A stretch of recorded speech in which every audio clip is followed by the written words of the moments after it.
अंग्रेजों के खिलाफ एक तलवार उठी और वह तलवार थी शेर मैसूर टीपू सुल्तान की तलवार। दोस्तों, आज हम बात करेंगे भारत के उस वीर योद्धा की जिसने अंग्रेजों से लड़ते हुए अपनी जान तक कुर्बान कर दी। वह सिर्फ एक राजा नहीं बल्कि एक दूरदर्शी शासक और वैज्ञानिक सोच वाला व्यक्ति था। जी हाँ, हम बात कर रहे हैं मैसूर के शेर टीपू सुल्तान की। चलिए चलते हैं 18वीं सदी के उस दौर में जब भारत अंग्रेजों की साजिशों और लालच का शिकार हो रहा था।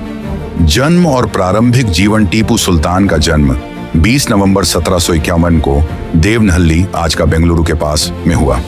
उनके पिता हैदर अली मैसूर के शासक थे और माता फातिमा फखर उन निसा धार्मिक व संस्कारी महिला थी।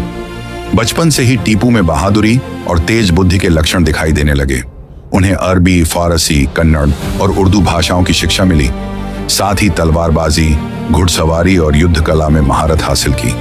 युवा अवस्था और पहला युद्ध 15 साल की उम्र में ही टीपू सुल्तान को अपने पिता के साथ युद्ध भूमि में उतरना पड़ा। 1767 में मैसूर और अंग्रेजों के बीच हुए पहले मैसूर युद्ध में उन्होंने अपनी रणनीति और साहस से सभी को चौंका दिया। अंग्रेज पहली बार इस युवा राजकुमार से टकराए और समझ गए कि यह बालक एक दिन उनके लिए सबसे बड़ी चुनौती बनने वाला है। शासक के रूप में उदय 1782 में हैदर अली की मृत्यु के बाद टीपू सुल्तान गद्दी पर बैठे। वे सिर्फ योद्धा ही नहीं बल्कि प्रशासनिक सुधारक भी थे। उन्होंने भूमि सुधार किए, किसानों से उचित कर वसूली सुनिश्चित की और व्यापार को बढ़ावा दिया। टीपू सुल्तान ने फ्रांस, तुर्की और ईरान जैसे देशों से कूटनीतिक संबंध बनाए ताकि अंग्रेजों को चुनौती दी जा सके। अंग्रेजों से संघर्ष। 4 मैसूर युद्ध। 1 पहला मैसूर युद्ध 1767-1769। हैदर अली और युवा टीपू ने अंग्रेजों को हराकर मैसूर की ताकत का एहसास कराया। 2 दूसरा मैसूर युद्ध 1782-1789। टीपू सुल्तान ने बहादुरी से अंग्रेजों को हराया और मैंगलोर संधि पर मजबूर किया। यह एक बड़ी जीत थी।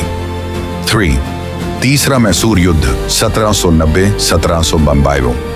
इस बार अंग्रेजों ने मराठों और निजाम के साथ मिलकर हमला किया। टीपू ने डटकर मुकाबला किया, लेकिन उन्हें श्रीरंगपट्टनम की संधि करनी पड़ी, जिसमें बहुत सा क्षेत्र देना पड़ा और अपने बेटों को अंग्रेजों के पास बंधक भी भेजना पड़ा। 4 चौथा मैसूर युद्ध 1799 में। यह निर्णायक युद्ध था। अंग्रेजों ने पूरी ताकत झोंक दी।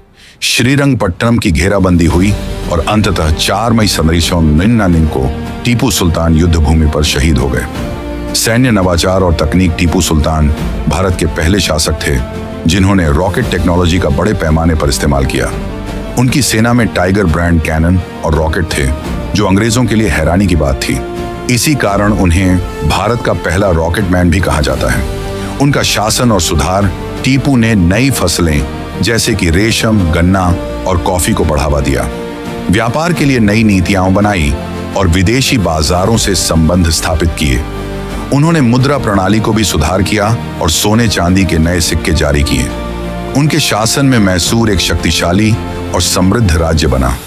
व्यक्तित्व और विचारधारा। टीपू सुल्तान खुद को खुदा का बंदा कहते थे और न्यायप्रिय शासक माने जाते थे। वे हमेशा कहते थे, शेर की एक दिन की जिंदगी गीदड़ की 100 साल की जिंदगी से बेहतर है। यह विचारधारा उनके जीवन और मृत्यु दोनों में झलकती है। शहादत और विरासत। 4 मई 1799 को श्रीरंगपट्टनम के किले की रक्षा करते हुए वे वीर गति को प्राप्त हुए। अंग्रेजों ने उन्हें हराने के बाद भी उनकी बहादुरी की सराहना की। आज भी वे शेर मैसूर, टाइगर ऑफ मैसूर के नाम से याद किए जाते हैं। उनकी रॉकेट तकनीक बाद में अंग्रेजों ने सीखकर यूरोप में इस्तेमाल की। निष्कर्ष, टीपू सुल्तान केवल एक योद्धा नहीं थे बल्कि भारत की स्वतंत्रता के पहले महानायक थे। उन्होंने अपने राज्य को आधुनिक बनाने की कोशिश की और विदेशी ताकतों के खिलाफ लड़ाई लड़ी। उनकी कहानी हमें सिखाती है कि आजादी की कीमत बहुत बड़ी होती है, लेकिन सच्चा योद्धा वही है जो आखिरी सांस तक हार नहीं मानता।